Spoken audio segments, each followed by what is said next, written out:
Hello everyone, Happy New Year and welcome to the PlayStation Access podcast. We're ushering in 2024 with a look at what games we're most excited for, as well as crowning our Pod Points champion and making some gaming resolutions we'll put off until February. New year, same podcast. Let's go. Hello everybody, welcome to the PlayStation Access podcast, the official podcast of PlayStation UK, and the very first episode of 2024! 2024! That's fireworks going... Thank you for clearing that up, because I was nervous. I was worried. I shower nothing but sparkly fireworks. Lovely, magical... Oh, I like that one. Oh, that was good. Wow, amazing. Oh. I always get really frightened of the ones that go like, and then stop and you go. Yeah. I want like the bang. So Yeah. I was like, I'm like, where's the rest? Where's the rest? I'm quite scared of the bang. Yeah. And so, every time I see a silent, when you can see them, there's no trail or anything, but you can actually just see the physical little rocket going up, and I'm like, when? What's it going to be? Yeah, when? And you never know how loud it's going to be until it happens. You always get the ones with the delay as well, when they just stop for a bit, and then you're just like... I've seen one before that opened like a plume, like they do, and then the little ends of each little plume exploded, and they were really loud. It was like, and then it was like, bang, bang, bang, bang, bang. Anyway, that's 2024. 2024. Right, well, Happy New Year. Hope you enjoyed our fireworks review. We're now going to actually talk about games. Yeah. There's a whole new year of games is coming. We have a little bit of talk about basically the end of last year, some certain activities we got up to, aka the Christmas maze. The what? Yeah, which is a little shame because lovely Robert S. Pearson is back in his winter hibernation now. He comes out for Christmas and then he goes away for a few months, has a little recovery, and then comes back. And Rob's very confused about the whole thing. It is weird. Yeah. And Rob is unwell today, so he couldn't be here either, unfortunately. Yeah, exactly. But so you got us three. Sorry, you got the worst three. Disagree. But today I did some names inspired by the puns are back. Okay. They never left. Yeah. But they're back for 2024. 2024 Okay. puns. Are they improved for 2024? I'm just going to keep saying it's so back about everything this podcast. No, but maybe they've gotten worse. But interesting take on it. Yeah. I decided to go for a traditional New Year thing to base the names off. Okay. And I was looking up New Year's traditions for this. Now, the one that I found that I thought that would make for a good naming convention is round foods. Round foods. Apparently. What do you mean? What tradition is this? What tradition is round foods? It's a thing of fortune to eat round foods. On New Year's Eve for like a year of good fortune. Really? So I think this is predominantly... Well, now you tell us. Now I've got to wait 363 days or something until I could to remember to eat round foods. I've ruined 2024. I looked it up on the 2nd of January and was like, I can't even go for the New Year's Day. Like, at least it's a New Year's Day. But yeah, I think this is primarily a thing in the Philippines, but it's in different cultures all over the world as well. Okay. Like round fruits, round foods, and I think it's kind of symbolic of coins is the idea. That's where the fortune comes from. But eating round stuff is the ideal, and you eat 12, so one for each month. Oh, nice. I can't wait to find out what round food I've been. know, literally. Oh God, it's just, I wish it was like a cool name for it, like the round foods of New Year, but it's just the round foods of New Year. I think that's all right. So my favourite one is Rob's, so I'll give you that one at the end. Okay. So Rosie, I was thinking about things that were round for you and everyone, and I got donut Halsey. Whoa. I thought that was pretty good. That is pretty good. It's pretty bad as well. It's pretty good, but also pretty bad. That's why I'm like, you know what? It's the donut Halsey. Controversial opinion. I think donuts shouldn't have holes in. I think they should be filled. Any specific reason why? Or I just think that's the superior donut. A ring donut, for me, feels like a lost opportunity. But you can hold it like this. What? You're not doing that. You are not doing that. you put your fingers in the hole and it just sort of like flops down. You're like, oh, yes, no fine. way you doing that. like you're eating a fish, just like, oh, my little donuts. Tell me what food I am. You are, I forgot what that was and now I've realised. A Davrian, like a durian. A durian? Yeah. Are you serious? Who's eating a durian ever? The stinkiest of foods. Yes, thank you for letting everybody know. It's a delicacy, though. It is a delicacy, So yes. people are eating it. Yeah, I know. People You gotta eat a lot prepare of it right. things that are delicacies that I'm okay without. Durian. Durian. Oh, my goodness. Durian sounds like a man's name, or just a name, anyway. Yeah. A little bit It sounds like like Duran. Duran. Durian. Or Dorian. Yeah. Dorian Gray. That's Yeah. who I was thinking of. I'm an ashrancini. The best one. That is so unfair. The best one. Wait, Aaron- a what? An ash? Ashrancini. So an arancini is like Rosie, have you never had an arancini? No. we'll get you an So arancini. good. What is it? It's a ball of rice, sometimes with different stuffing in. So you can get like ragu, or you can have like a mushroom and cheese one.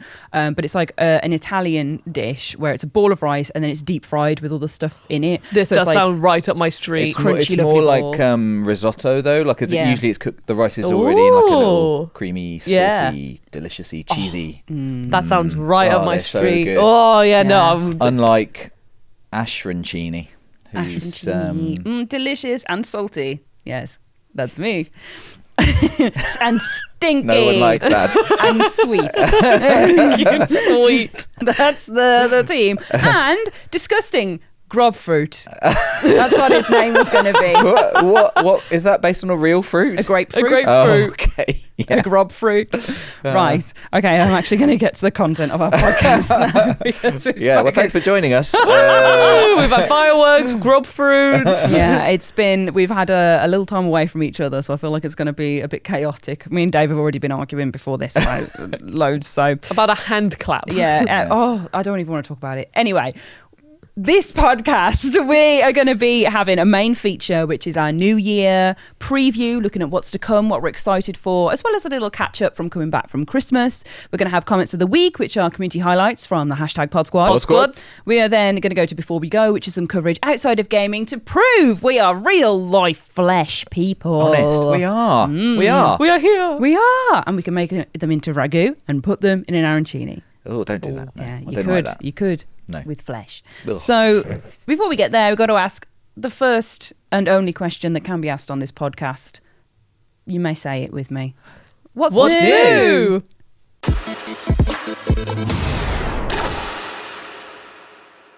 Newness, then. Yeah. We've got it. New year, Yeah. new me, new you, Yeah. New New podcast you. episodes.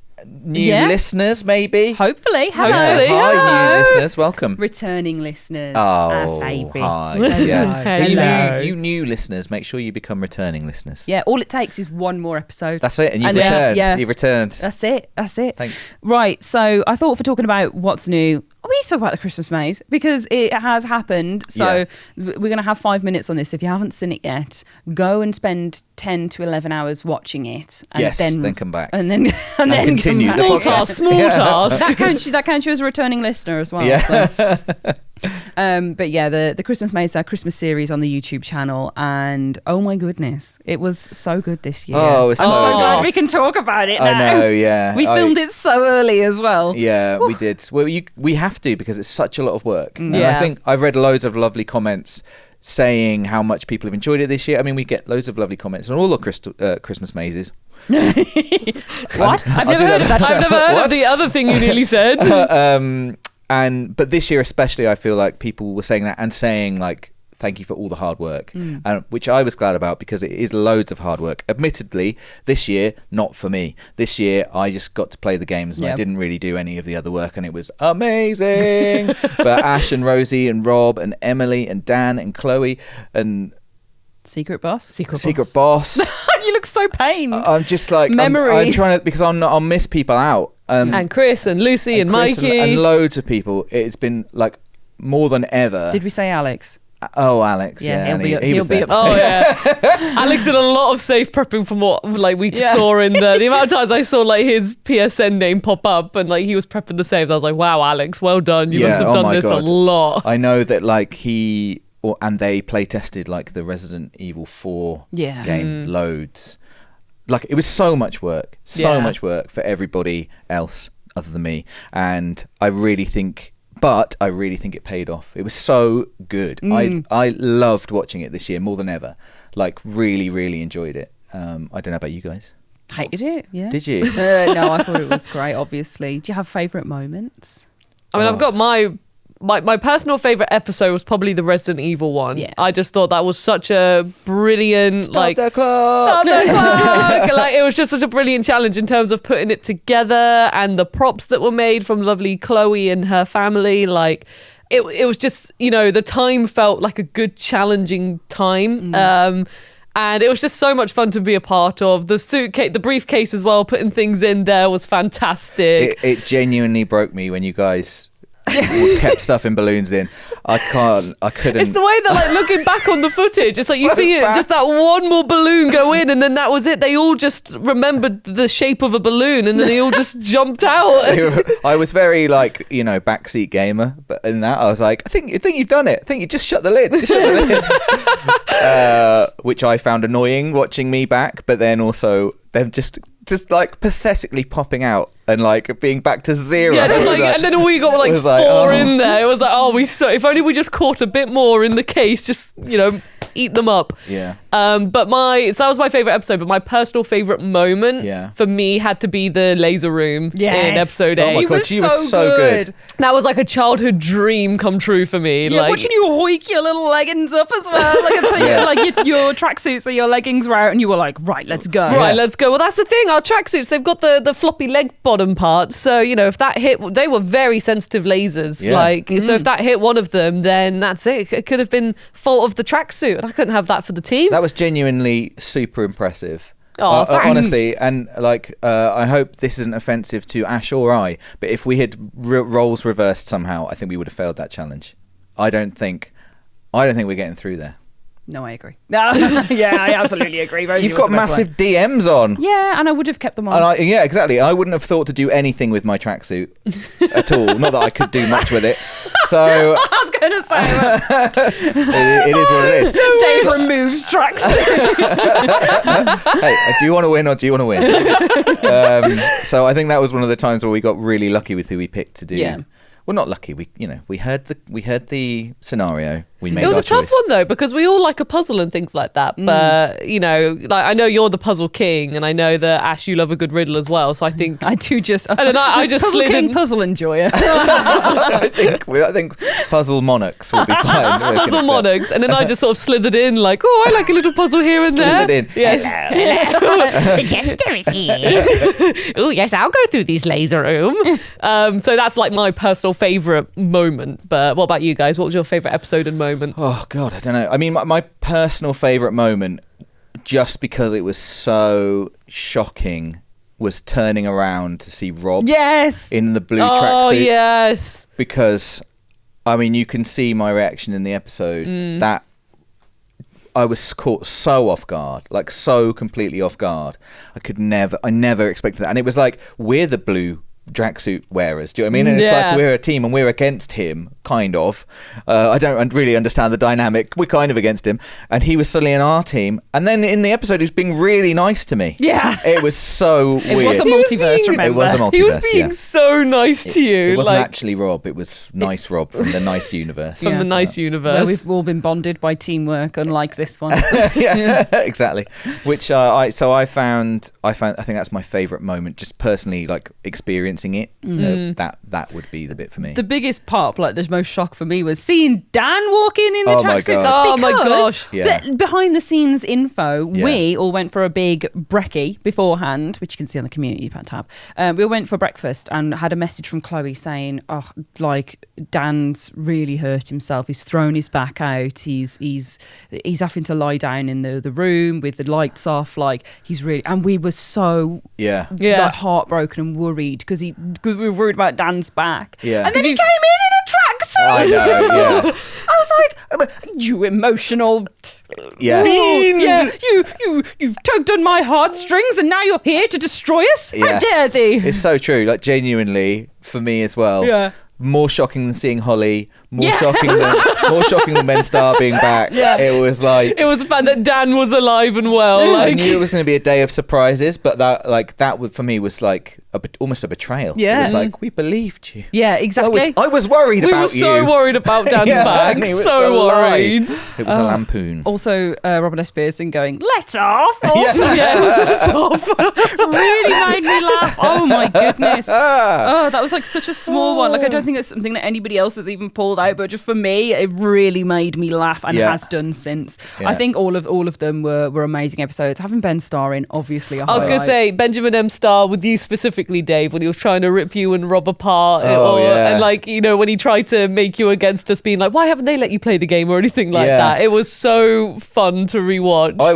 I didn't know about the idea of licking the mince pies until I saw the episode back. Oh, I thought you'd heard us talking about it. Oh no, maybe I did, because I think I mentioned it actually, but I've forgotten about that. So watching it back, I was like, oh my god, did they lick those mince pies? Then I also just remembered, like, they were Ben Starr's leftover mince pies, so I don't know what I was worried about. They'd come out of his mouth. Yes, they'd, and he was none of very them clear had been about licked. that. Ashley did not lick any of those. No, it No. was just a great plan. It was just a great plan. just a great plan. Yeah. Threatened. Yes, it was Yeah. threatening. I Yeah. felt threatened, but still ate them anyway. I also had an overwhelming, every episode, a whole crowd of people believed I was on Robert's team. Yeah. Which, Which you weren't at all. Every time I read it, they were like, Ash is suspiciously bad at this. So I was like, okay, I'm just enjoying myself. I think that people were just hyper on the lookout for, and this was the other good thing, is that I think everyone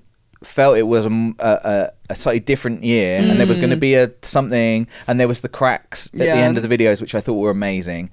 So I think everyone was hyper vigilant, but I don't think anybody knew what was happening. No, they all thought I was or figured evil it out. instead. Even when Benjamin M. Starr did the maniacal laugh with one of the cracks, I remember people thinking it was Nath. Yeah. And I was just like, oh, you're in for a surprise. Yeah. Like, I have to say, Ben as well did a fantastic job, like joining the show with the festive labyrinth and things like that. Like, that was also one of my highlights, was just was Benjamin M. Starr. And Penny the Whistle. What And a great Penny the performance. Whistle. Yeah. Penny, she did And a great Robert job. Sport Pearson. Yeah. as well, I And also Robert Sport enjoyed. Pearson. Yeah. It was just, I just think the whole idea is great, and it's nice that we get to talk about it and hype it up. I know Rob isn't he would just sit there whilst we lavish praise on him and be uncomfortable. So at least he gets to listen to it back and hear us saying how great it was as well. But yeah, Rob did a great job, and the whole team did. It was really, really good. So I'm glad we've had a little moment for it here. Also, what's new is, from the last podcast we did, I asked you a load of questions. Yes. And now it's time to learn the results of said questions. Right. My God. Yes, for the final pod point of last year, and then to know the winner of the PlayStation Access podcast mini quizzes of 2023. I have no crown. It's a symbolic crown. Okay. So you just get to be the champion for this year. You get to be referred to as champion. Yeah, Which that's I think fine. is all that any of us want. So True. the first question I asked you was, how many times did Rob sing a Gollum birthday song on the podcast? Now, there was a range of answers. Dave came out on top for this one because it was twice. Well done, Thank Dave. He Thank did you. one. Because I hate it so much. He did one for my mom. That is Yeah. true. But he also did one in April Fool's. The April Fool's episode there was also a Gollum birthday song. I knew that there was another one. Well, So clearly. there also was, how many times did Nath return from the dead across the channel? Now, nobody got this number exactly, Yeah.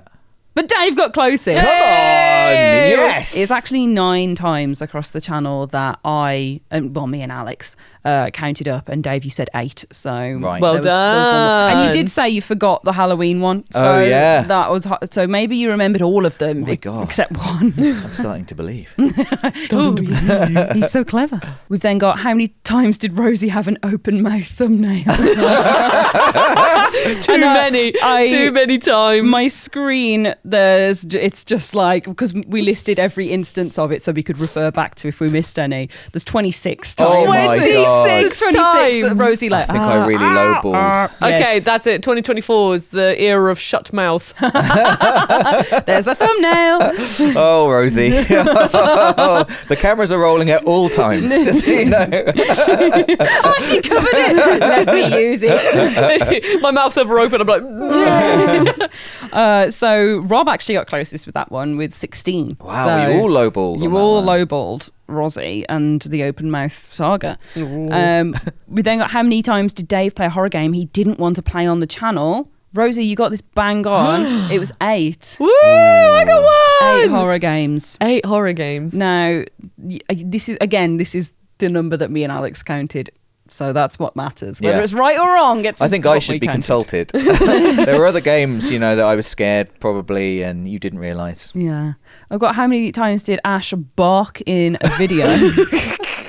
Now, I do this a lot around the office, so I think this was a good one to throw you guys a little bit. Yeah. Dave, you actually got it bang on with 3. Good. But the others went higher. Right. So Rosie, we went 6. So, but I doubled the barks. yeah. A little bonus one. Just a little. Starts 2024. And then who has the most PlayStation Access mini quiz podcast wins, aka pod points? You all thought Rob was the winner. Was it Rosie? Was it now Dave because of... Whoa, I'm going to tell you. You all thought Rob. You all voted different amounts for Rob, but the person who had the most points at this point was a tie between Dave and Rosie. No way. Yeah. Really?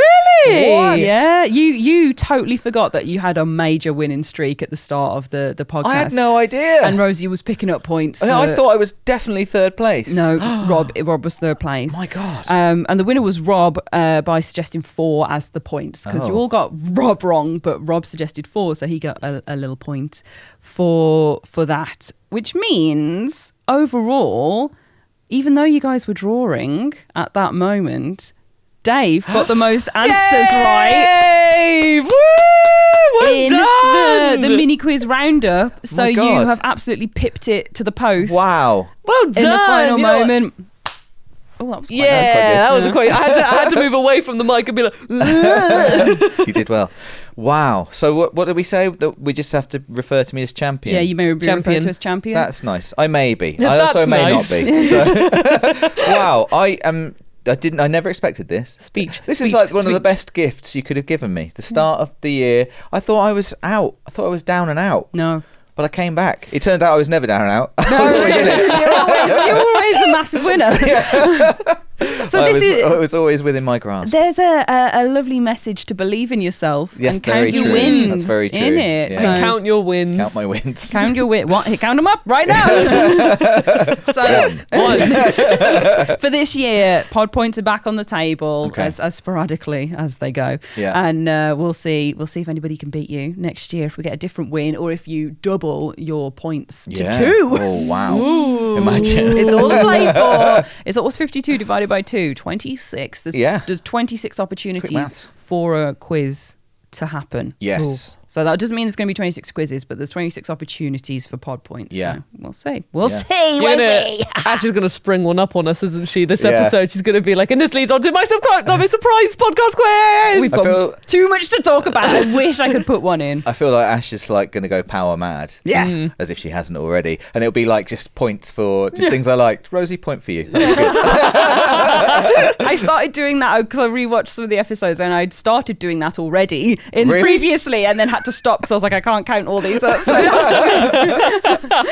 have to count all these up as wins. So yeah, but there's the what's new. A very PlayStation access heavy what's new, but it's also the first week of January. Games are still sleeping. They're Yeah. still tired. They're still in bed. We're still tired. Yeah. Yeah. Definitely, if not sleeping. Exactly. So now we're going to move on to our main feature and take a little look at all the stuff we're looking forward to in this here year 2024. Oh.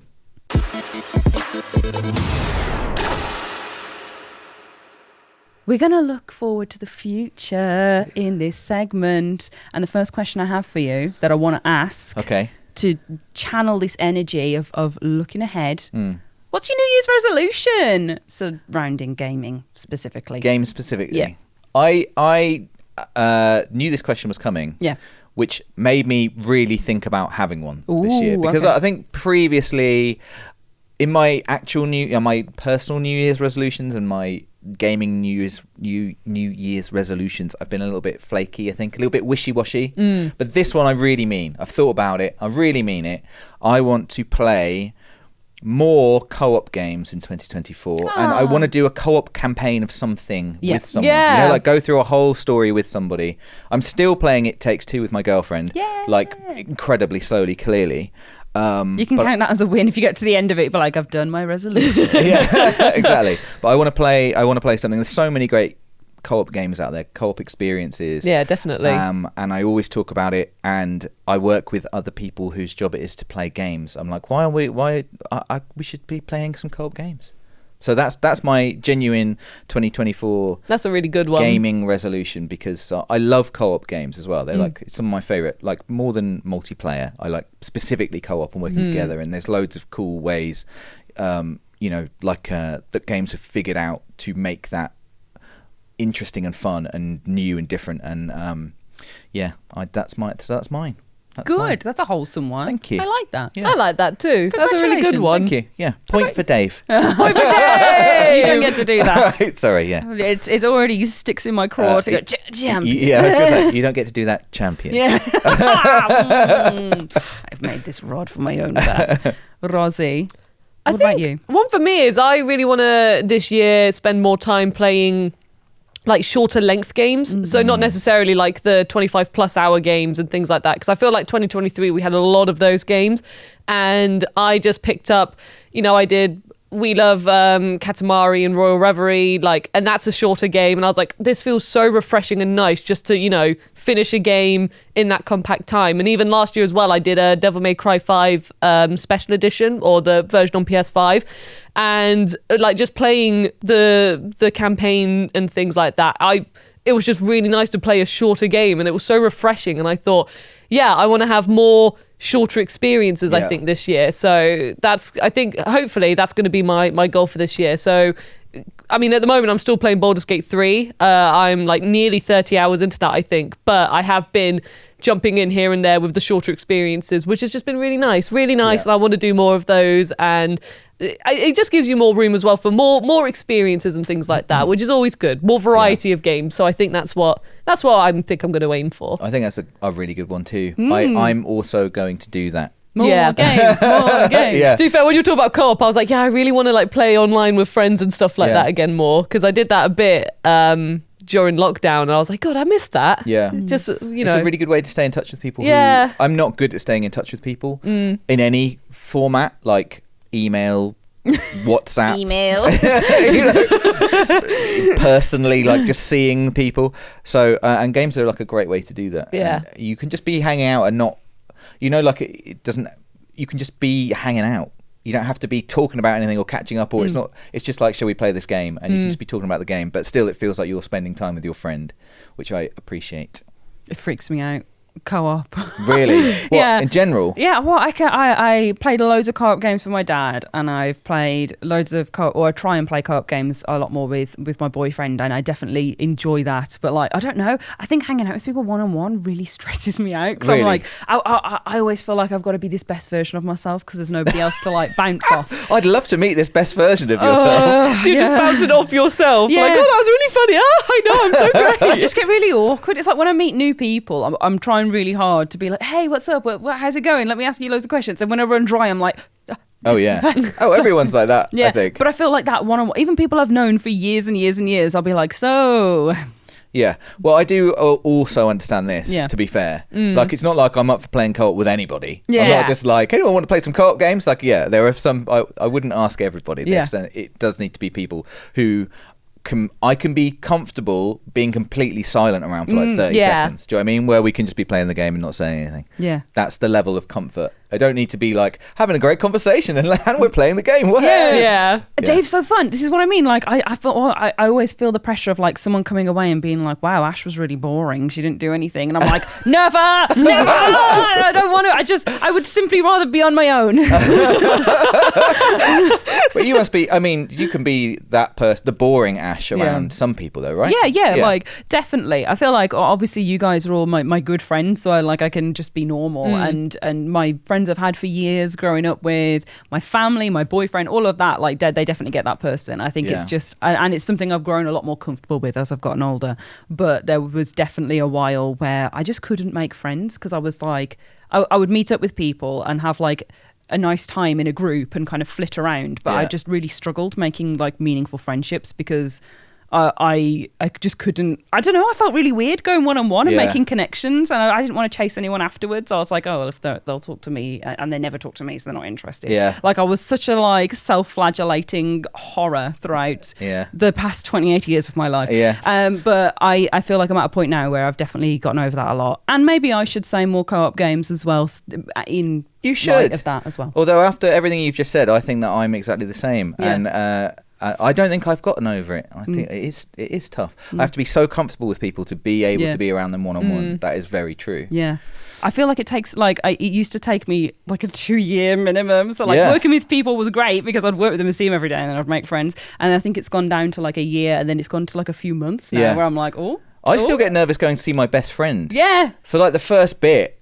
I'm like nervous and I'll be like at his door and I'll be like, oh God, I hope he doesn't think anything worse. Hey, buddy! And then after 15 minutes it will be fine. Yeah. But I will be worried about it because I'm like, oh God, what if we've forgotten how to be friends? What if I don't know? What if I've changed since I last saw them and they don't like me anymore? I should play some co-op games with him. Yeah, there you go. Yeah. There we go. And Rosie has not this problem at all because she's amazing. Everyone you meet, you're just so lovely too and like great with. I envy it massively, and you'll be playing co-op games and having loads of fun. We'll have to play some co-op games. If you want to play a co-op game with me, then you can come play a co-op game with me. Do some more Cuphead.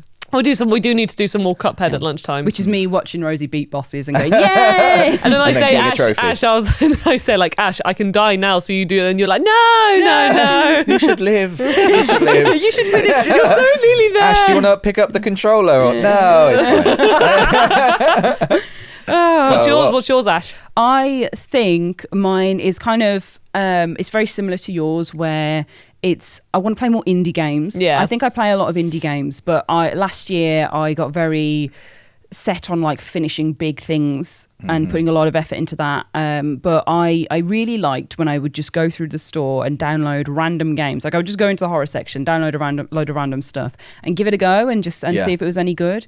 And I've still been doing that, as in picking things up, but I haven't been playing any of them because I'll go, oh, well, I've got this bigger thing or there's something I can cover here. And it's where I found like loads of my favorites and loads of unique things that like I wouldn't have given a go otherwise because I've just gone, well, it's on sale, it's £2, I'll grab that.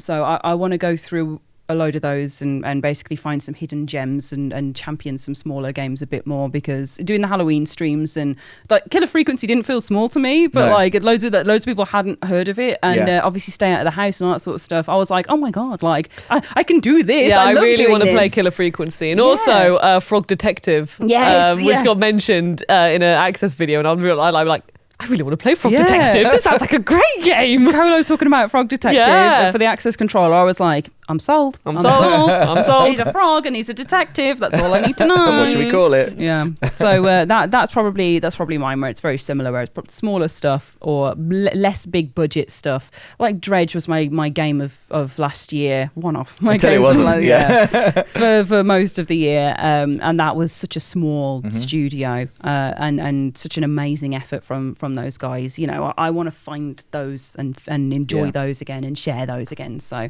I think that's kind of my driving force of 2024. God, that's quite scary. Yeah. That's the what do they call them? Like when they open a door with a battering ram and all the orcs hold it. I think the one in the Lord of the Rings has a name. It's like, Gulag. Yeah, the battering ram's got a name. That's so Lord of the Rings. Rob somewhere now is going. It's like Grok or something like Grabby. Get Grabby. Go on. He's more like battery. Than Grabby. It's like, I don't know, because they're all there going gloop, gloop, gloop. But it's because the battering ram's coming. Oh my God, I really need Rob here. Yeah. And, maybe it's a different film, but I remember we've done it, Ash. It's gloop. It's some sort of G word. Gloop. Yeah. Gloop the battering ram. I don't know, anything like that. But yeah, so that's our little resolution moment. I just always think it's nice to set out some intentions, even if you don't stick to them. It's not about having a rigidly put out schedule or like I'm going to do this. I think just having a think about how you want to approach things is It's a nice little exercise Yeah. because it just makes you think about stuff and maybe realise something about yourself you hadn't. It's like tarot. Like I wouldn't have thought about co-op games had Yeah. you not said, have you got any New Year's resolutions? And I've really thought about like what am I missing in my gaming life? And like that is it. And it's nice to know that. Whether I do anything about it, we'll find out. But like now I know I'm missing it. I like to approach it again for like Lunar New Year, like Chinese New Year, because that's when I feel ready to actually make changes. I feel like I start New Year and I'm like, man, January, it doesn't do anything for me. Yeah. I feel very sluggish in January and like I'm recovering from a lot of the end of the year. But when it gets to like February time, I'm like, okay, I'm ready to actually enact these things. Like I'll think about it for these like 6 weeks and then it'll get to February and I'll be like, right, so let's go.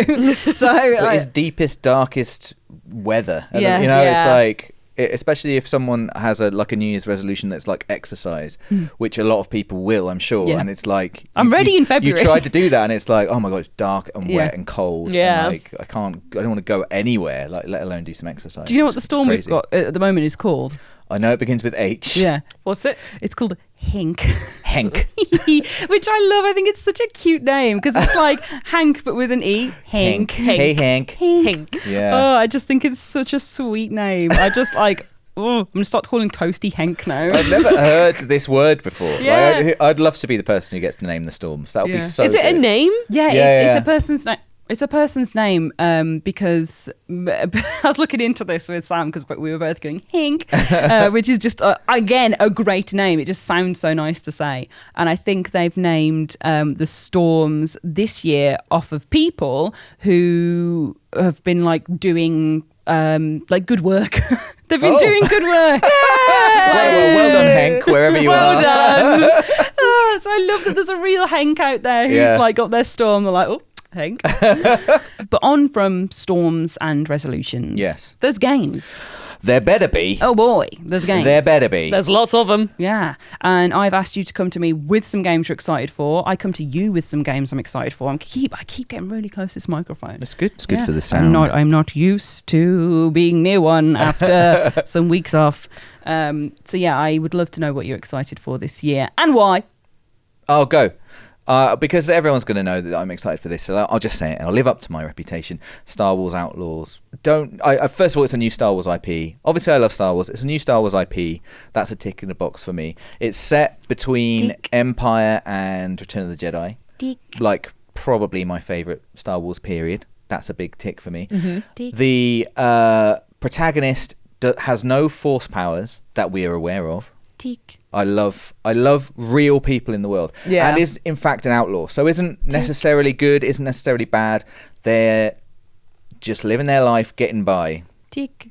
So many ticks. All these ticks. They have a little sidekick, Tick. alien, who's like Yes. a bird dog lizard Tick. called Nix. Tick. Tick. And it's open world Tick. on several planets. Tick. And you can get in your ship and fly up into space, and then fly around in space and have space battles and.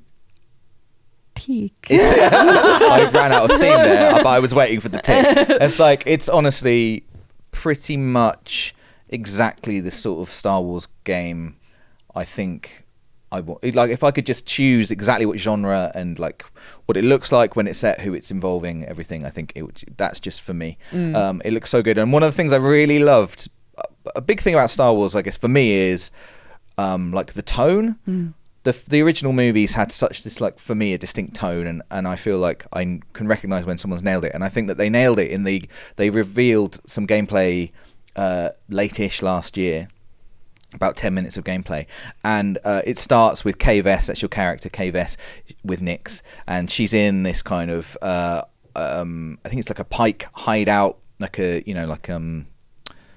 faction hideout, and I don't know why she's there or what she's doing, and she's doing like a stealth section. She's trying to escape this thing, and usually I would expect for this to go in a gameplay demo, for this to go really well, and you'd see like all these cool different stealth gameplay mechanics, and you'd be like, oh wow, and I can be that good, and then in reality I would get the game and I'd mess it up in the first 2 minutes, and that is what happens in the gameplay demo. She's like trying to escape, she's being kind of stealthy, and then she gets found out and it turns into this big gun battle, and I just think that is great. That is Star Wars. Like, it is rough and ready and imperfect, and I love that that's what they went with for this gameplay demo, to show it off, because it shows off the character of the game, not just the character of the character, I think, but the game, it's like prepared to kind of laugh at itself and to just be fun and not strict and bend rules and all this kind of stuff. Also, it has a kind of GTA style wanted level. Ooh. You get like an Imperial wanted level. Ooh. And then you're hunted across the planets cool. and into space and stuff. And I was just like, The space stuff looks very cool. I loved the ship going up into the sky. Yeah, and there's a little... You can access your hyperdrive navigation computer whilst you're in combat, and you're like going, I need to get over to Tatooine, and you're like having to do that with the D-pad and the flying. And then if you hit like jump to hyperspace, it's like in Star Wars, there's like, you know, a period where they have to compute all the navigational data and stuff, and you're trying to do that, and then if you have to like get into combat, you'll like the bar of you're ready to jump to hyperspace will like go back down again because you're not ready. It just makes me think about what it's going to be like to be in dogfights and in situations where I need to escape and I'm trying to get out of there, and you're trying to just buy some time. This is the other thing, is this whole bit of gameplay really was about escaping. She becomes a little bit overwhelmed and escapes, and then there's some more guys and she has to escape again. She goes into space and it gets a bit overwhelming and she has to escape. Like, you're not some sort of super powerful, I'm going to take care of all of this. Like, I think you can get overwhelmed, and that is like the Rebellion. You know, the Rebellion are hitting, like the Empire is this massive, huge, impenetrable, undefeatable thing, and they have to just be really clever and careful and just run in and do some damage and then run off again. And like, that's how Cave S is in this gameplay, and it just makes me really excited. I don't know if I can explain it, but it feels like they just have nailed the tone, and everything I love about Star Wars is here. So I can't wait to get my hands on it. It looks good. It does look very good. It does look good. And Also, hearing you great. talking about it has got me more excited Yeah. for it. Yes. Like genuinely hearing you talk about all the things you're so excited for as well, because I know that like you say, when you're saying that Star Wars is like rough and ready, and you like how characters that don't have the Force and stuff, I'm like, this game is so your jam for definitely. the Star Wars universe. So I'm very excited for you and for the game as well. Real people living in that universe is what really interests me. It's one of the reasons I've loved Andor, the series on Disney Plus, because it's about real people living in that universe who are just trying to get by. I love it. Yay! Right, you, Rosie. Oh, well, I've got a couple this year, which I'm very excited You for. sent me a list of 10. Oh my God, Rosie. I said I would love 2 or 3, and Rosie just sent me a list of 10 and was like, these ones I'm excited for. I was like, no! Narrow it down. Well, I think, first of all, I'll just say, because Rob is poorly at the moment, but I will say on behalf of myself and Rob and many people in the office, but Final Fantasy VII Rebirth, I feel like, I mean, I'm really, really excited for this game, but I feel as if I can't do half the justice that Rob would give for the excitement of this game. Like, I think you can. You definitely go can. for You it. can be excited too. It's oh my! I don't think the world is ready for the impact this game is going to have when it comes out. I think everyone's going to be talking about it. I think it's going to be one of those situations where everyone goes through it to make sure that they don't get spoiled, if you know what I mean. So people are going to be sat down and playing it a lot. And there's so much more to the story that's been revealed from the trailers now. They had I think they called the trailer like the theme tune reveal and stuff like that. But honestly, when I saw that trailer, I was like, you know, when you're so excited, you don't just message people, you just record your voice and it's just you screaming at people. I did that to both Amy and to my mate Liam, and it's just like, I didn't do it to Rob because I didn't want to, you know, disturb him first thing in the morning. Like me just being Wise. like, just being like, especially as well because I like seeing the reveal of Sid and Vincent in that recent trailer. I like those two characters. I fondly remember my original time with the game, and I'm just like, oh my God, Sid and Vincent are here. And it just looks so good. And with the whole, you know, Zack being there and the multiverse sort of thing, or the two potential universes going on and the multiple Sephiroths, like I'm so excited to see where this game's going to go. And I think just everyone is as well. And they've said that they've added loads more mini games and the environments look fantastic in it. And it just looks like it's going to be a fantastic time. But I've got Final Fantasy VII Rebirth, and also Like a Dragon Infinite Wealth. What, you're doing a double? What's this? Well, I'm going to do a double because I She thought... had 10. I had 10. okay, And fine, I feel that Final Fantasy VII Rebirth was for myself and Rob. Oh, okay. And then a loophole. A loophole. So that was me representing Rob as well. But one is like, I mean, I've spoken about it countless times on the channel, which is also why I thought I'd talk about Final Fantasy VII Rebirth for a change, because everyone knows I'm excited for Infinite Wealth. Everyone knows that it's going to consume my life when it comes out. I mean, recently there's a preview on the channel if you want to have a little look at that. Nice. And I did, the focus of that video was how this game is going to consume my life, because it really is going to. I'm so excited for the story, for everything you can do in the world, for like seeing the characters and chilling out with them again and bonding with them and doing all the crazy mini games and stuff like that, and the job roles and leveling them all up. And I'm just so excited for Infinite Wealth. Goodness, So- I thought you were going to hurt yourself. So I know it's weird. Like, I know my New Year resolution was to like play smaller I've games. wanted to bring this up the whole time you've been talking. I know, which is why this is a really big challenge for me, because Infinite Wealth, they've already, like Ryuga Gotoku Studio have already said, like, this is a big game. They were like, we recommend that you do not play this in one sitting. Like, play it. If you need a break, take a break and come back to it, because even they're like, but I think that's a good thing as well, because it encourages you not just to sit there and be like, just like hardcore going I know in. you will anyway. Though. I will probably anyway, yeah. Like Dondoko Island as well. I really want to like decorate my island and make that look really great and stuff. I'm just so excited for this game.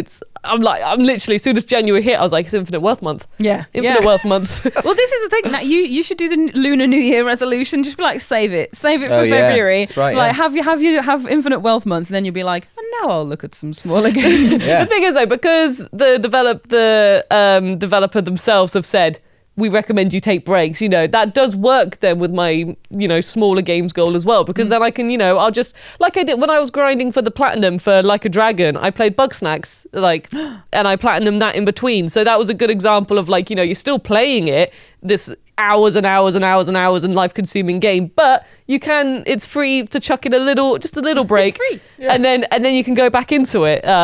More games should build in little catch-up cutscenes where whenever you leave and you don't play for like a week and then you come back and it's like previously on this game you were playing. Yeah. It's like, You're it just tells you what, and because I definitely need that. That is my biggest barrier to re-entry, is like going, I've forgotten what I was doing and Yeah, and why? why Why do I care? Exactly. Yeah. Like the controls I can get past, I will figure them back out again, or just read, but the story and what my purpose is, I could definitely use a little like, here's what we were doing, this is it's fine, you're back. Don't Especially as worry. well when you are doing one of those big games where there's loads of things to do, and you got your main story mission, but you might either not have the time or just fancy doing stuff on the side for a bit, and then when you do get back to the story you're like, oh wait, what was going on again, because you've done so many Right. other things going around. So Yeah. that's why whenever I think I have a feeling I'm going to do this with Infinite Wealth, but if I do a main mission, I might just pause and be like, what was my objective again? Oh, yes, that's what's happening in the story. Sorry, I was too busy just,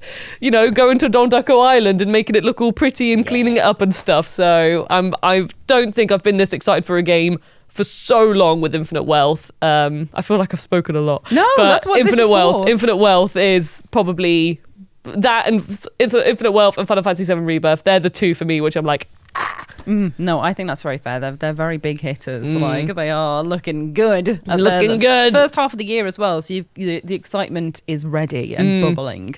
I'm and just simmering. waiting for both of them. I'm like, please, Yeah. please. I think I have like 3 days of holiday left, and I'm just like, maybe I should do that in February before Final Fantasy VII comes out, so that then I can have 3 solid days of Infinite Wealth, and then Final Fantasy VII Rebirth when that comes out. Oh, decisions. I know, it's hard. Trying to line it up. Oh my goodness. I am excited for a few things this year, but I don't know. I feel like you guys have like your things where like, Star Wars is obviously going to blow your mind. Yeah. Infinite Wealth and Final Fantasy VII is going to be absolutely incredible. I've got a lot I'm excited for, but I'm excited to see what they're like. Yeah. So like Alone in the Dark being the remake, I'm really excited to see what they're going to do with that. I'm not like, "Rah!" but I am like, I'm really keen to play it through and see what's happening with it, especially from it coming from such a legacy of,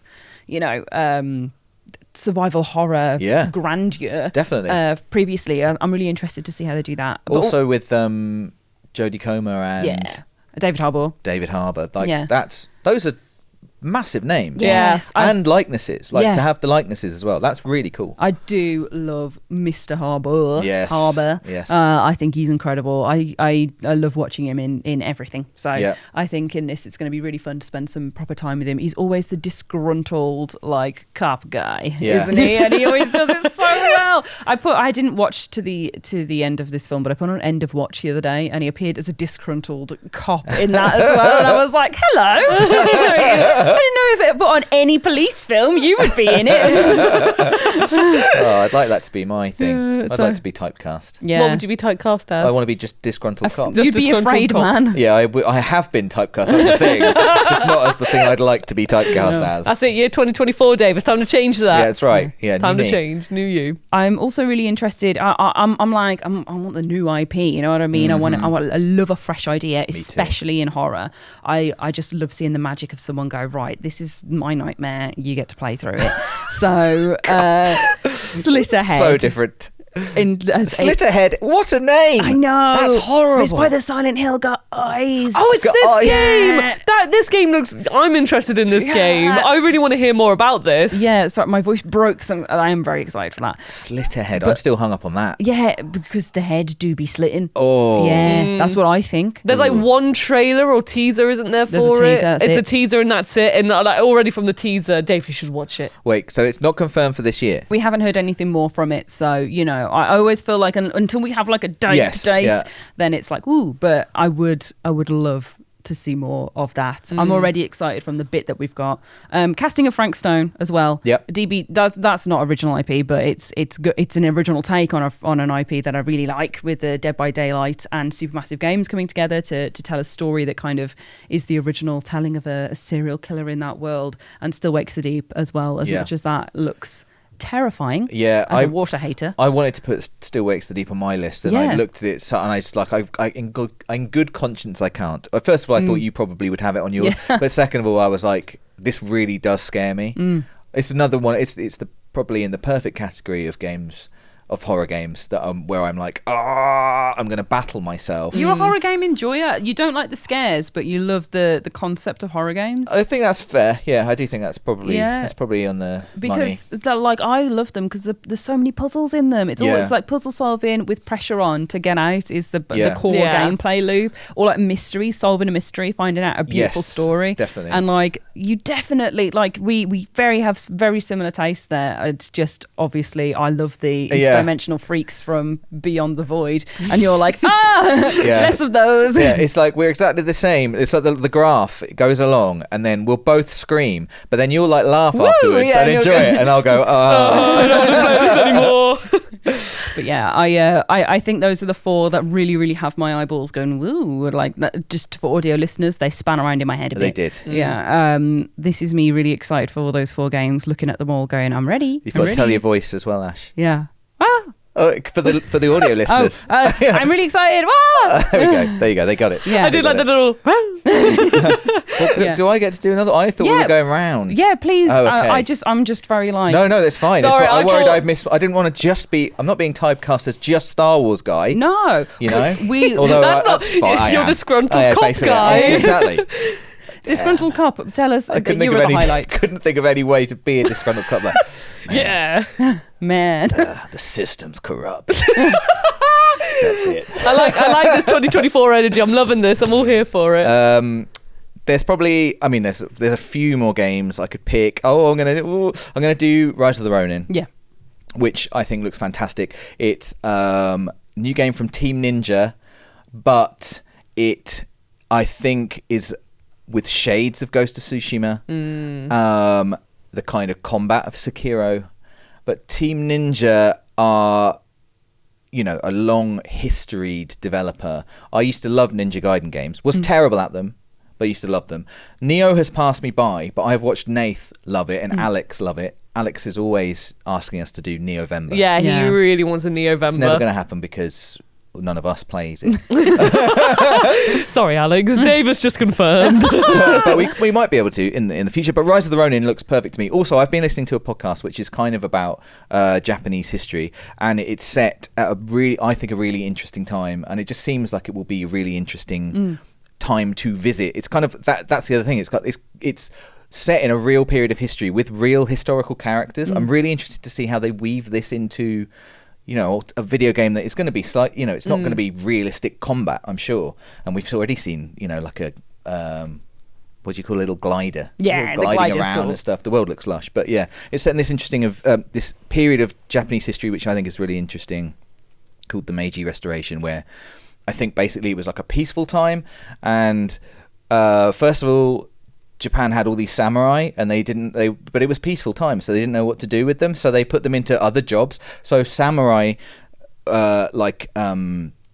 beliefs and their kind of, their way of life was filtered into just like other public roles and stuff. So that's, it made things very kind of like respectful, and just everything you think of as a samurai was like filtered out into wider Japanese culture. It used to be samurai were like this kind of little sect, but then it just became part of Japanese culture because they had all these samurai, but they didn't have any fighting to do. So they were like, I don't know, well, you can govern a city, I guess, and whatever. And Japan became quite closed off from the rest of the world, I think, and kind of just developed on its own. And then this period of time is when outsiders, I think it was Americans who kind of first arrived in a big way, arrived in like these big ships, and they had guns and stuff, and Japanese people had swords and had not developed like their weapons and stuff like that. So they were on the shore, and these Americans were turning up in massive galleons with like scary looking weapons and stuff, and they were like,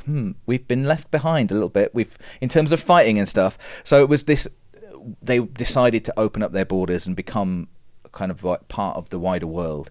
So it's this clash of cultures, and I just think it's a super interesting period of history, and so I'm really excited about this game. And you know that the combat is going to be amazing. That is like Team Ninja's thing, is deep, interesting, but accessible combat. I think it's I think that the world looks beautiful.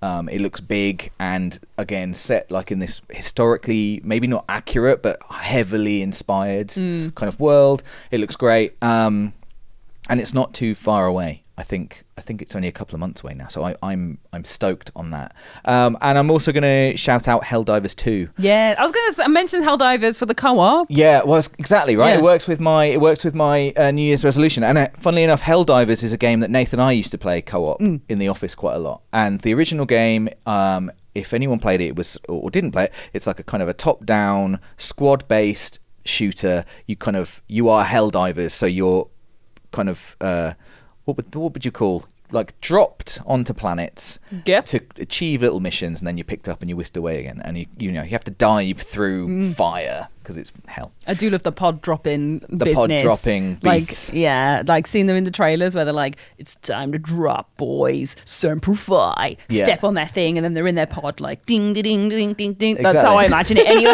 Exactly. And just imagine Nathan and I, it basically matches up perfectly. Yeah. Hoorah! Hoorah! And yeah, it was top down, and it was really fun. It had this great little gameplay mechanic called stratagems, I think, whereby you could call in these big useful sort of power-ups and things like airstrikes and stuff, but you had to do it by inputting a code on the D-pad, and you had to do it perfectly, and you had to do it quite quickly. You love this separate D-pad business. All about the D-pad. Like, this is what Outlaws, you were like, I love that there's a D-pad option. It's the most overlooked part of the controller.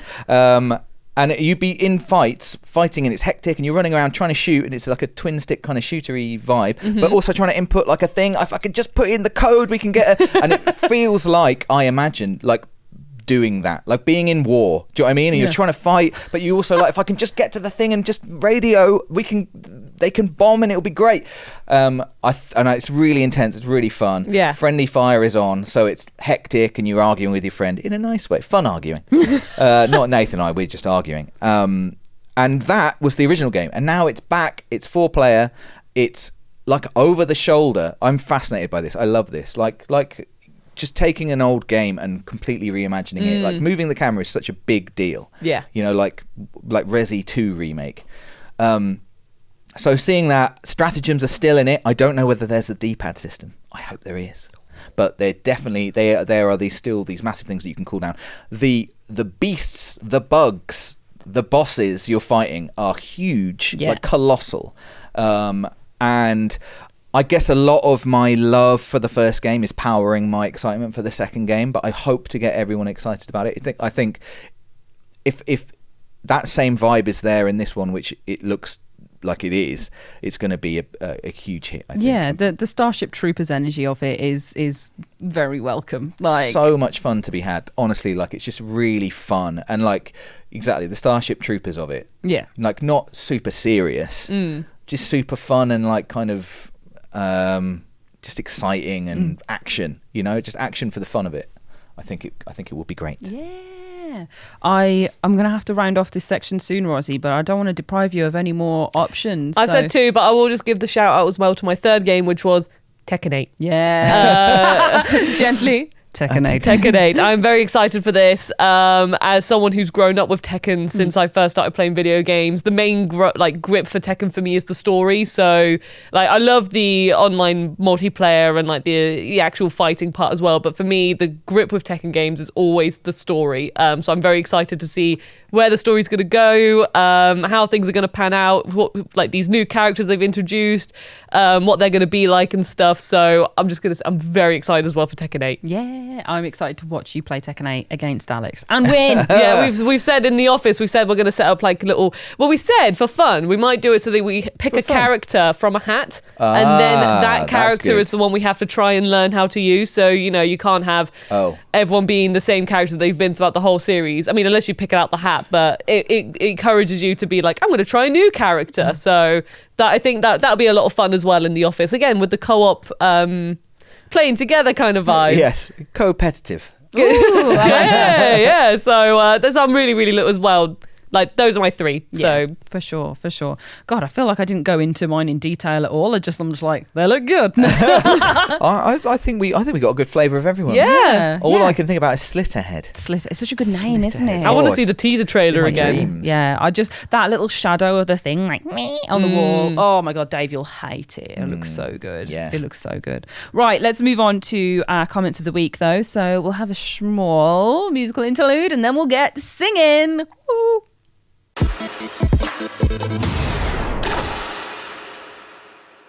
It's time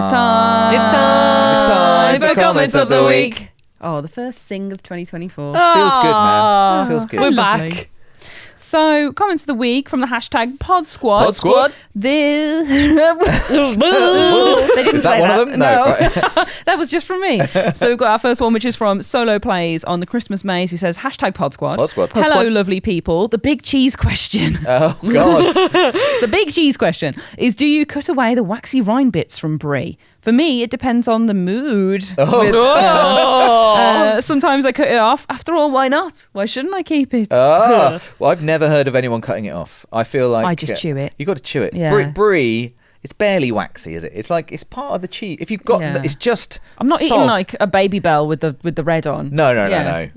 But please. a brie, we're not heathens. But brie, it's like it's just part of the cheese, I think. Yeah, like we had a camembert over Christmas, and I was like eating the rind, like because it was so warm and gooey, and like I don't know, it was firm. I just love cheese. What is brie without its case? Yeah, it would just be like sog. I'm trying to remember because I had my first bit of brie with you guys, and I think I remember being like, do you eat this bit? And you're both just like, yeah. You're both just like, you just eat the shell at the end. I was like, okay, cool. Because if you have a slice of it, you're gonna get like, there's no way you can get a piece of brie without slice. No. Like you can get a big slice where it's mostly innards, but you're always gonna have a bit. But you do you. Yeah. If you don't like the rind, then that's fine.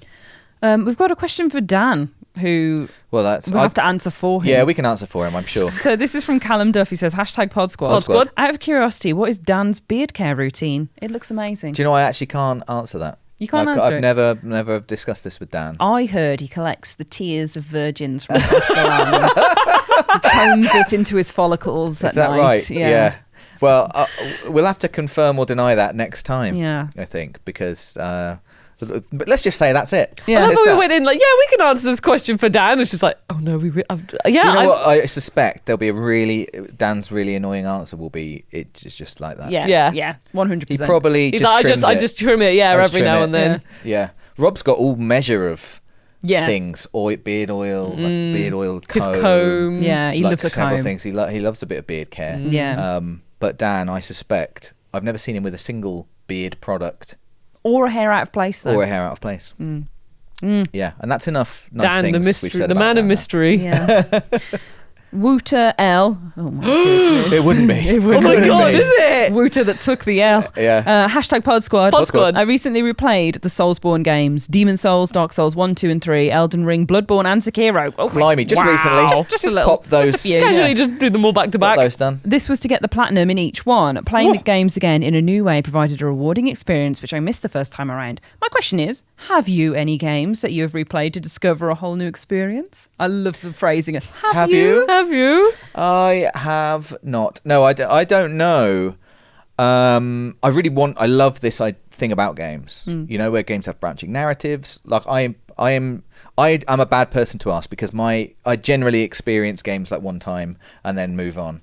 So no is my answer. Detroit. But I love the idea of it. Detroit Become Human is one of the main ones I did where I just messed everything up for everyone. On purpose? Yeah, I Right. was just like, I'm gonna go back through and I'm just gonna ruin everything. And I was like, oh god, it was good fun though. I really loved that game. Yeah. But I me- had my one story and Yeah. that was it. For me, I think a big one is definitely the Resident Evil remake games. They are just prime examples of like your first experience is slow and you're like, you're spooked and you're taking in all the atmosphere. And then after that, you look at the challenges. And because, for example, Resident Evil 2, the campaigns shorter for Leon and Claire because there's two of them. You go back in there and you've got Cleon. You've got Leon A, Leon B, Claire A, Claire A, Claire B, and they, depending on what you do in some, depends on how it works with the other, and then they say, you got to do it quickly, or you got to do it in a certain amount of steps, or using certain, like, weapons. So it's always great fun to go from your first run, which is like, oh, God, I'm so scared, where am I, where's the map, I haven't looked everywhere, to then suddenly like, no, gotta shoot the zombies, off we go, gotta do my challenge, puzzle, there we go, Yeah. So it's always great fun to play those for a whole new different experience. I would definitely like to overcome my fear in that way, I think. Because, again, I've only played Resi 2 once with Leon and Claire, and that was it. It's like you play it as a horror game first, and then it just becomes an action game, but like a really fun action game. So I think I definitely recommend you hopping back in there, Dave. Yes, I think trophies are great for this. They are great for getting you to do stuff you might not otherwise do. And I would love to. I've been thinking about making a video just about like great trophy lists, or what makes a great trophy list. I think one of the best. It's Outer Wilds, everybody. Outer Wilds. Here it comes again. Is great for this, for making you play the game in different and interesting ways. Although I don't have the platinum for that yet. Well, But, you can make that video once you earn your platinum, young man. Young man. Hank. What about you, Ash? What was the question? Do you replay games? Do you enjoy experiencing games in a different way? You're going back and... I'm very much one and done a lot of the time. Detroit's the main one that I did a few times over. BG3, I'm planning on doing my Dark Urge playthrough properly. I just need to be in the mindset to do it for a month. But don't forget, your Lunar New Year's resolution is to play shorter. So maybe I should do it January, shouldn't I? Exactly. Get it done this month. Yeah. But I feel like now is a good time just before I don't know, Final Fantasy craziness takes over. It might be worth just jumping back in and treating myself to a little New Year. Why not? Treat yourself. Might do. And our final comment for this section is 2/3 Soul, who says #PodSquad. PodSquad. Thank you for all the wonderful content in 2023 and Happy New Year. You're welcome. Great also, comment. Happy New Year. Watching the Christmas maze together has quickly become a family tradition on New Year's. My 9-year-old daughter, my 11-year-old son and I will be watching this year's series back to back for the first time on New Year's Eve, leading up to the countdown to midnight. What? That's so cool. That's amazing. That's brilliant. This will be the 3rd year in a row we've done this, and we're all so excited. So our next question is, what New Year's traditions do you all have from Steve, Dexter, and Evangeline. Oh, what a lovely comment. Eating Thank you so round much. food. Yeah, I think from now on, yeah. That is a lovely comment. I love that. That's such a lovely comment. I hope that the Christmas maze was enjoyed by your family on New Year's Yeah. Eve and wasn't spoiled. Oh, that's so cool. Yeah. Love that. Traditions, I anyone? have a Christmas Day tradition, but not a New Year's We're not one. interested in that, Rosie. Do you not go out No. and party? I used to. Yeah. I used Oh, to. it depends That if I'm tradition's invited ended. to anywhere. So, Like, Depends if I'm invited. No, Ash. like, I'm like- So, thanks for the invite. no, like I'm like you. I'm usually invited to stuff, but sometimes things. I'm so invited. I'm definitely invited. Guys, I'm I'm so usually invited to invited. stuff. I'm so invited. But sometimes just other plans get in the way of organising things and stuff like that. So yeah, I haven't really got like a set tradition. I don't have really. any New Year's traditions. I don't think. My, Nothing. my New Year's tradition is party. Hey! My parents have a New Year's tradition where they just sit and watch like the music channels until midnight and fall asleep in the chair. But I can get behind that. For years, I hosted like a New Year's party at my parents' house, and people would come. But we've started like doing it at other people's houses now. People actually have their own places, which is nice. And so many of like my friendship group live across the country that we always all try and come back at least for Christmas or for New Year. And we did it at my friend's house this year, and it was really lovely. And we all, when it gets to midnight, we put on the Hootenanny for those like 10 seconds to get the countdown. We don't watch the Hootenanny for the rest of the time. We just have it for the countdown. Don't believe you. Get the countdown on, and then everybody gets in a circle and sings Auld Lang Syne whilst doing the little shaky hand thing. Yeah. And that's like our New Year's one, which I've always done. I don't know where it came from, but obviously an old tradition thing that people do. But getting in a big circle and doing I don't know any of the words. Oh, so yeah, I just go, everyone does that. really? You don't even know for Auld Lang Syne, my friend, for Auld Lang Syne. No? Is that what did they say? May all your troubles be forgot for Yeah. Auld Lang Syne. So it's not like an original one. No. But it's Well, what we no, do. it's not I mean, an your original take- song. I would love Yeah. it if you thought we came up with this song. It's really cool. One of my friends came up with it. We stand in a It's circle. just nonsense. So. And your take on it is original. Just there going like. Yeah, that's true. Yeah. Yeah, and we always go to the pub on Christmas Eve. Like we always go to the same pub we've been going to for far too many years, which has the cat, Rantipole. Oh, that's Pub a cat. great name. Yeah, Rantipole the pub cat, and he has a beer festival like on the. I thought you were going to say beer belly. He has a beer belly. He's quite He big, is he is quite a at big boy. Yeah. He's evil. He loves biting people, but he's just misunderstood. All cats are Honestly, misunderstood. if you react to him, then he'll attack more. But if you Right. just go, "Oh, Rantipole," then he gives you a little cuddle. He's like, "Test her, test Yeah. her," and I'm like, Yeah. And then he's like, Test passed. Yeah. Test passed. So yeah, but that's the Christmas Eve one, and we all see in Christmas at midnight, and then leave very quickly because everybody's had a lot of water. Yes. Yeah, Hydrating water. Hydrating water. You know the Hootenanny's pre-recorded. yeah. Which is Awful, why we innit? only watch the countdown. The countdown's good. That's why The 10 seconds. you're like, listen, Jules. You can have 10 seconds of my time, but not a moment more. Whereas the Christmas maze is Yeah. all live, completely live. Yeah. Really live. It's at least pre-recorded in the winter's months. It is, yeah. Yeah. It was always like the 1st of December was chaos. Yeah. Because we'd be starting to do the maze, but the earliest we've done it this year is in the other half of November, the latter half of November. Yeah, 2 So, weeks early. Yeah. Thank God. Yeah, really, thank you. But yeah, that's our little hashtag Pod Squad. Pod Squad. Collective for this week's podcast. The first podcast of the year. Yeah. I don't know why I'm saying it so mysteriously. No, me neither. What are you leading up to? What do you got up your sleeve? I think it's time to go before we go, hey? I thought you were going to drop in a quiz. Oh, that would be funny if I did one. Yeah, well, look at the little PlayStation Access quiz. Ooh, in comments of the week, maybe one day. One day. They're going to start cropping up in any section. Oh, God. Yeah. We're Yeah. never safe. But let's check before we leave.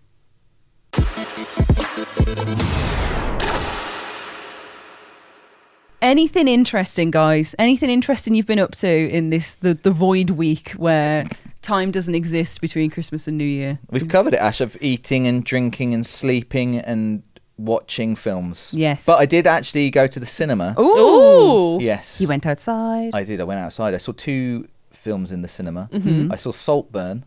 Oh, you saw it in the cinema? Yeah. I watched it last night on my telly. I was, it's come out, it's available on streaming services quite quickly.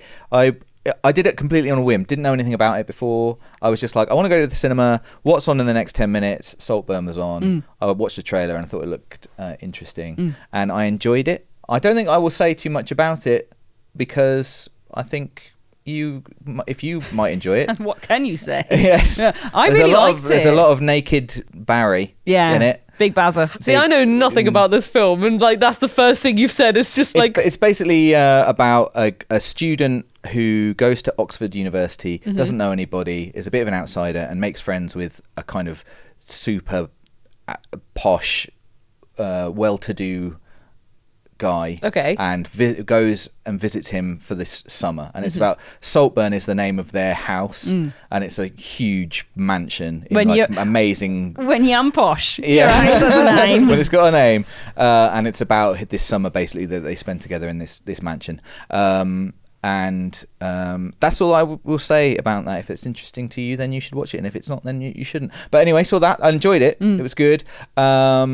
And then more recently saw Wonka in the cinema, which I also enjoyed. It's a prequel to Charlie. Well, it's like a prequel to Charlie and the Chocolate Factory, I guess. In case you don't know, it's like the young years of Wonka. The young years. The young I like years. that. Wonka, the young years. Timothée Chalamet is in it, and I saw it in a cinema in Bath, and some of it was filmed in Bath. Oh. And I've only experienced this once before with Les Mis, which was also filmed. There's like one scene that's filmed in Bath, and I saw Les Mis in a cinema in Bath, and when that scene came on, which is where Javert jumps off of a bridge, he jumps off of Pulteney Bridge, and everyone was like it's like a side, it's like a really tense moment, and he's like, and now the stars are near, and whatever, and like he's on this bridge, and everyone was like, that's Bath. And everyone's giggling. The same thing happened with Wonka, but maybe to a lesser degree. Yeah. But just lots of elbow. You could just see around the place elbows like. Melbourne. Know where that is. I was there just last weekend. We were just there. So it was good. So yeah, I've been to the cinema. I've rediscovered the cinema. Yeah. I love the cinema. I have one of those subscriptions to our local cinema. Ooh. And I barely ever go. I really struggled. I used to go all the time, and then when lockdowns happened with COVID and things, I fell out of the habit, and I've kept the subscription, but I do not make the most of it. And that's one of my personal New Year's resolutions is to go to the cinema more, because I love going. And when you have a subscription, it means I'm more willing to just go and see something. Yeah. I've had so many bad people experiences at the cinema recently. It's really put me off. I'm terrified of bad people experiences in the cinema. And I've managed to avoid them. Yeah, I've never ever been bothered by it until going to see The Descent in the Caves, which I thought was so special, and then just people ruined it for me. And it's just really soured me, which I hate, because I love cinema. I've always loved the cinema, so I'm gonna try and go again and wipe that from my mind. But it's just like, I really like going to the cinema for like special occasions, like when it was Barbie and Oppenheimer, that period. That was like a Oppenheimer. I love it because we spoke about it being Oppenheimer, and you were like, yes. It's like Open Sesame. Yeah. Open Sesame. But when those two films came out, that was just a big worldwide blockbuster thing, which is rare that you get one that was as big as it was. So that's why that was a special occasion, and one that I'm looking forward to this year is Sonic the Hedgehog 3, because I am so excited for that. I was like, what big massive blockbuster could this be? what would Rosie be into? Is it June 2? What's it? Sonic the Hedgehog 3, because it's got Shadow in it. Oh yeah, right. Yeah, that's so cool.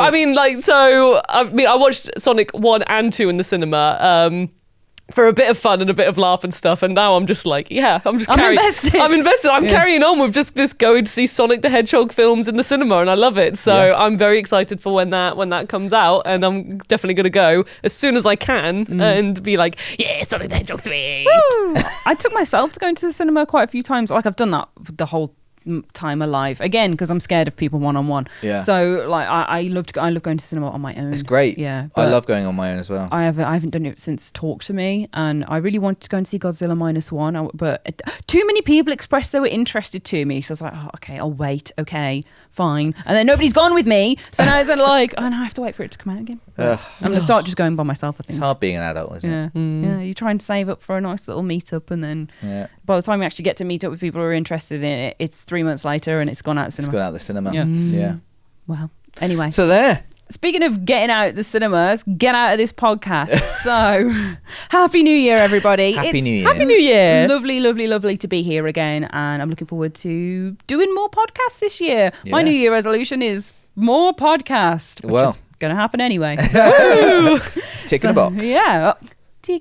Tick. So yeah, we'll be back in 2 weeks' time with more fresh, hot PlayStation Access goodness on the podcast and across our YouTube channel as well. In the meantime, so don't forget to check out over there. And yeah, we'll be back, and that'll be good. And I don't know how to finish this out, guys. I think you've done it, Ash. You Yeah. say thanks so much for listening. Yeah. Or And then watching. we all say bye. Yeah, it's been a little while, hasn't it? It's Yeah. like I take a break, and I'm like, I'm not built for this job. Oh, Yeah. who is? I have to have a real assess of like, can I do this? I can. You can Yes, do you can. this. Thanks for listening, everybody. Or thanks for watching if you're watching on YouTube. Bye. Bye. Bye.